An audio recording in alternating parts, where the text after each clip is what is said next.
Salut Loïc, comment tu vas? vas-tu? Tu vas bien?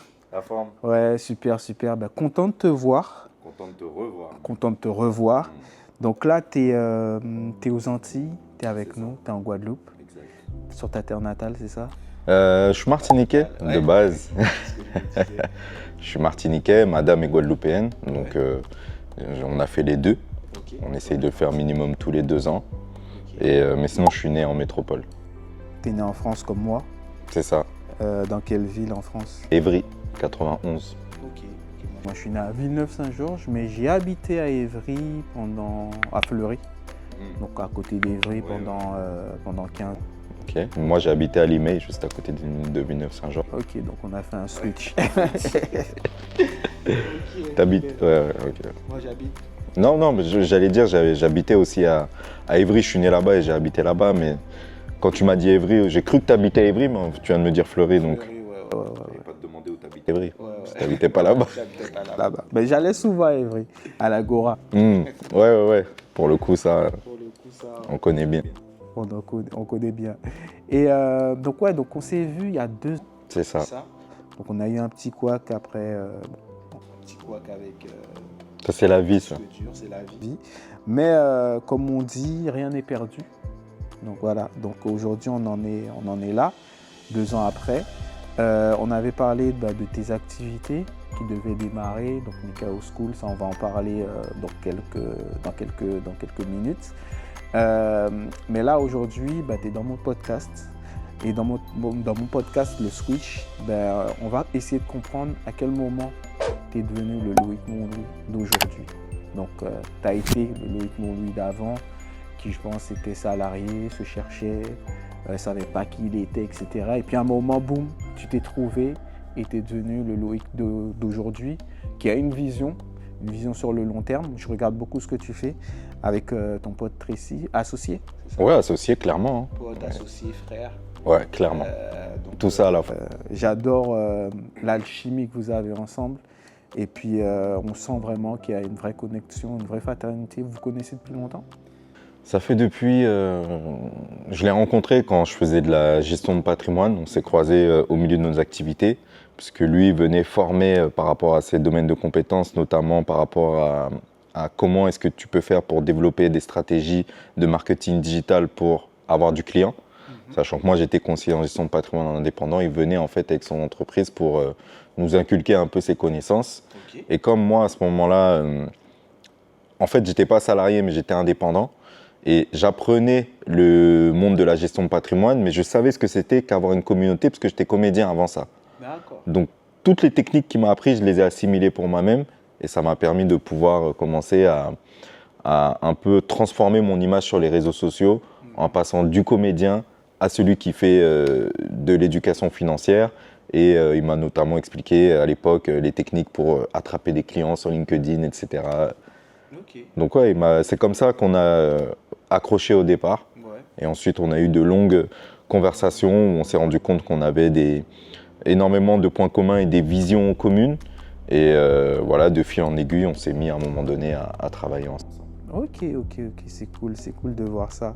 Et donc ouais, c'est vrai que tu étais comédien, parce que j'avais regardé un peu ton compte, j'aime bien faire ça. Ouais, ben, t'as raison, il faut faire ses devoirs. Des réseaux, tu vois. Donc je regarde ce que les gens ils faisaient avant, comment ils étaient. Et oui, je t'ai vu justement dans pas mal de vidéos où tu faisais justement... L'acting, c'est ça. C'est ça. donc voilà, beau gosse, normal un peu. Donc t'avais ce petit truc. Et c'est ça, à la base j'étais modèle. Ouais. J'ai été modèle, ensuite je suis parti à Londres, je suis revenu, j'ai commencé la comédie parce qu'on m'a proposé de jouer dans un court-métrage. Ok. Derrière, quand j'ai vu comment ça fonctionnait, en fait j'ai toujours eu un aspect un peu autodidacte. Je me suis dit mais tout ce que je suis en train de voir là, je sais le faire potentiellement. Du moins je peux apprendre à le faire avec des téléphones. Pourquoi est-ce que je devrais attendre d'être pris à chaque fois dans un casting pour jouer? Donc je me suis mis à créer mon propre contenu. Ok. Avec des téléphones, j'avais ma petite équipe, mon meilleur pote, on faisait des mini courts-métrages, c'est un peu comme des vines sur Instagram de 1 minute, 1 minute 30. Et de là, ça a commencé à assez bien fonctionner, on était reposté par des gros comptes et on a eu pas mal de visibilité comme ça. Et c'est de cette façon-là que j'ai pu commencer à me créer une communauté sur Instagram. Ok. Tu étais déjà connecté à Instagram à ce moment-là. Tu avais déjà compris. Le game d'Instagram. Clairement. On était réguliers, on savait qu'on postait tous les jours à telle heure, les gens attendaient le post. Il y avait des contenus qui devenaient. En fait, il y avait clairement, par rapport à la viralité, je savais comment ça fonctionnait. Ok. Par contre, ma limite, c'était comment est-ce que je peux transformer ça en argent.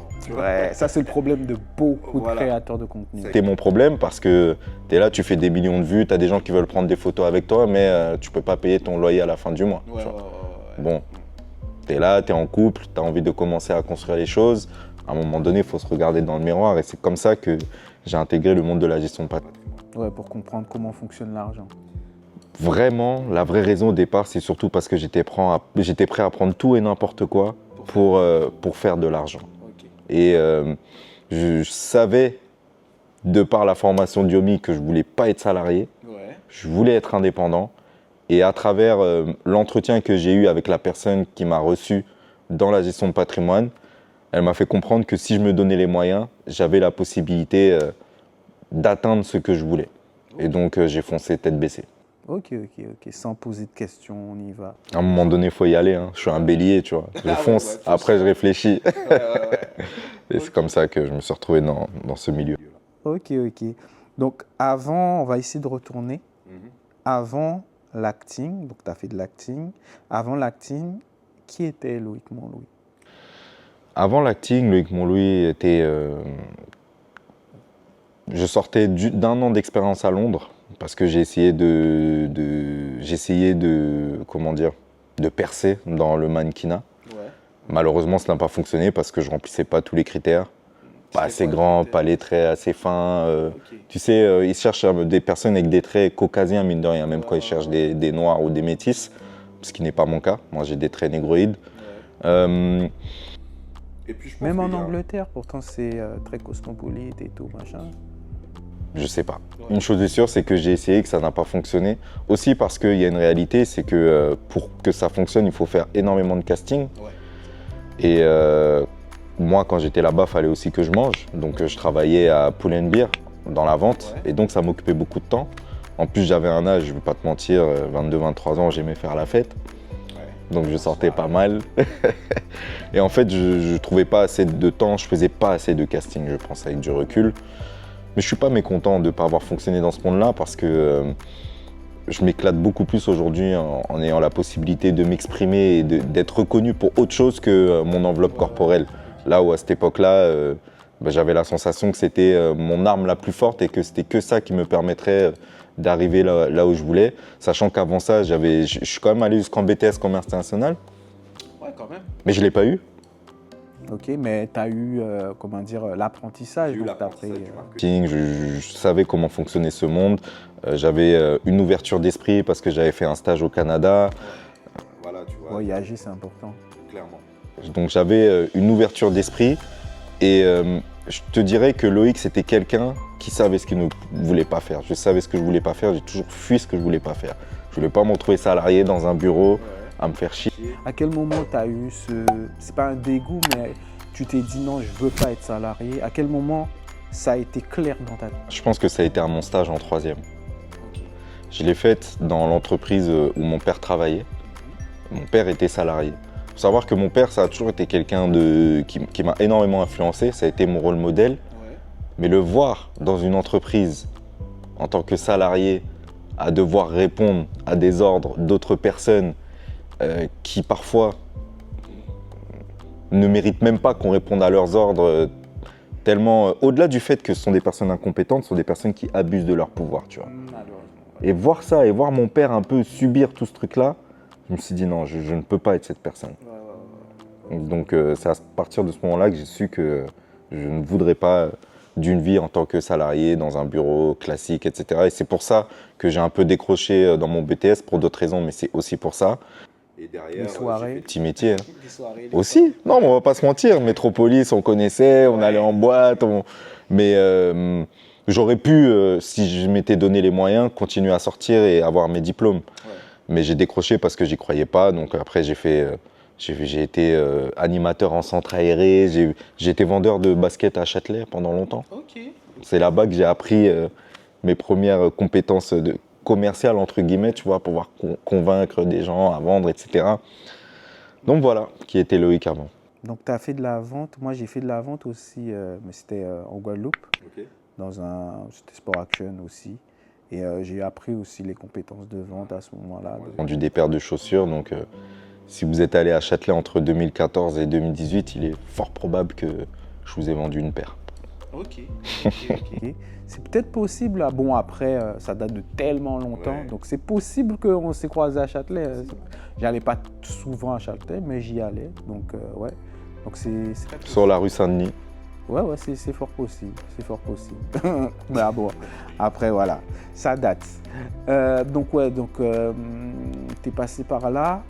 L'école, bon, on va pas parler d'échec, mais voilà, tu as décroché parce que tu t'es dit, voilà, c'est peut-être pas fait pour moi. Tu as eu le déclic de dire, non, moi, je veux pas être salarié. La question que je voulais te poser, que je pose à tout le monde, c'est, toi, tu as des business, tu as des, comment dire, des business, enfin des modèles de businessman dans ta famille ou pas du tout? Pas du tout, Ok. Donc là, tu pars déjà avec un handicap. clairement. T'as pas de modèle. Tu n'as pas de source d'inspiration. Où tu as pris la source d'inspiration? Dans la formation de Yomi. Ok. Ok. J'étais à ce moment-là hôte d'accueil parce que c'était le seul moyen que j'avais trouvé pour pouvoir me stabiliser et continuer mes activités de comédien.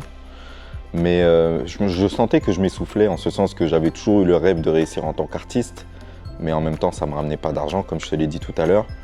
Et au moment où je m'essouffle dans mon activité autant professionnelle que voilà, quotidienne, il y a mon petit frère qui avait acheté la formation de Yomi et qui me parle de ce qu'il est en train de développer et qui m'initie un peu à ce monde-là.